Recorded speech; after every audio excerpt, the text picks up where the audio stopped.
नमस्कार, मैं अमित शर्मा और आप देख रहे हैं राजस्थान दड़कन न्यूज। चौरा के मोरिंडा धाम में चल रही कथा में सुनाया ध्रुव चरित्र, प्रहलाद चरित्र और नरसिंह अवतार प्रसंग। कथा में सजी नरसिंह अवतार की झांकी, हिरण्यकश्यप का हुआ वध। आज होगा कृष्ण जन्मोत्सव।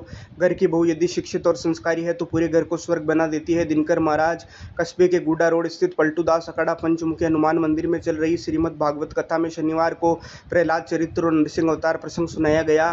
कथावाचक दिनकर महाराज नैमिषारण्य धाम उत्तर प्रदेश ने कहा कि पुत्र हो तो भक्त प्रहलाद जैसा, जिसने सच्चे मन से परमात्मा का नाम जपा था। प्रहलाद के पिता हिरण्यकश्यप ने प्रहलाद को अपनी बहन होलिका के साथ आग में जलने का कुकृत्य किया। होलिका को आग में नहीं जलने का वरदान प्राप्त था, लेकिन भक्ति के प्रताप से प्रहलाद बच गया और होलिका जल गई। भक्त प्रहलाद पर हुए अत्याचारों से क्रुद्ध होकर भगवान ने नरसिंह अवतार धारण कर हिरण्यकश्यप का वध किया। कथावाचक ने कहा कि काम, क्रोध, मद, लोभ, मोह, अहंकार, ईर्ष्या आदि मनुष्य के सबसे बड़े शत्रु है। जो मनुष्य इन पर विजय पा लेता है वह ब्रह्म को प्राप्त कर लेता है। इन शत्रुओं पर विजय पाने वाला मनुष्य जन्म मरण के बंधन से छुटकारा पा लेता है। घर में अगर पुत्र संस्कारी है तो क्रियाक्रम के द्वार, स्वर्ग मार्ग के द्वार खोल देता है, लेकिन घर की बहू यदि शिक्षित और संस्कारी है तो वह पूरे घर को ही स्वर्ग बना देती है। बीच बीच में बरस बरस मारा इंद्र राजा जैसे भजनों की ताल पर नृत्य कलाकार और श्रद्धालु जमकर थिरके। वृंदावन के कलाकारों द्वारा नरसिंह अवतार की संजीवन झांकी सजाई गई और हिरण्यकश्यप का वध किया गया।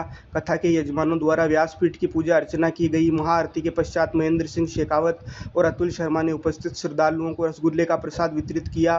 डॉक्टर सावलमल सैनी ने बताया कि गांवों ढाणियों से श्रद्धालुओं के आवागमन के लिए प्रतिदिन बस की व्यवस्था की गई है। कथा प्रतिदिन दोपहर 12 बजे से शाम 4 बजे तक सुनाई जाती है। कमेटी अध्यक्ष गजराज सिंह ने बताया कि रविवार को कथा में कृष्ण जन्मोत्सव धूमधाम से मनाया जाएगा। इस दौरान मंदिर कमेटी के सदस्य सहित काफ़ी संख्या में श्रद्धालु मौजूद रहे। Bureau report JP Maharania. झांकी दिखाई और सुंदर झांकियाँ दिखाई जा रही हैं।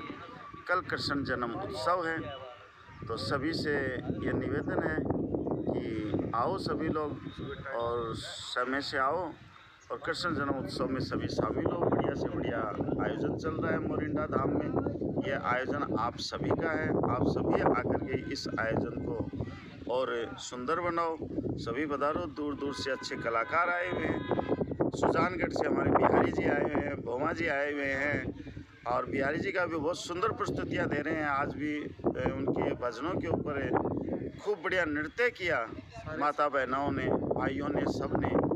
और महाराज जी दिनकर जी नैमिषारण्य से पधारे हुए हैं। उनकी कथा भी बड़ी आध्यात्मिक, बड़ी सुंदर कथा है। राधे राधे।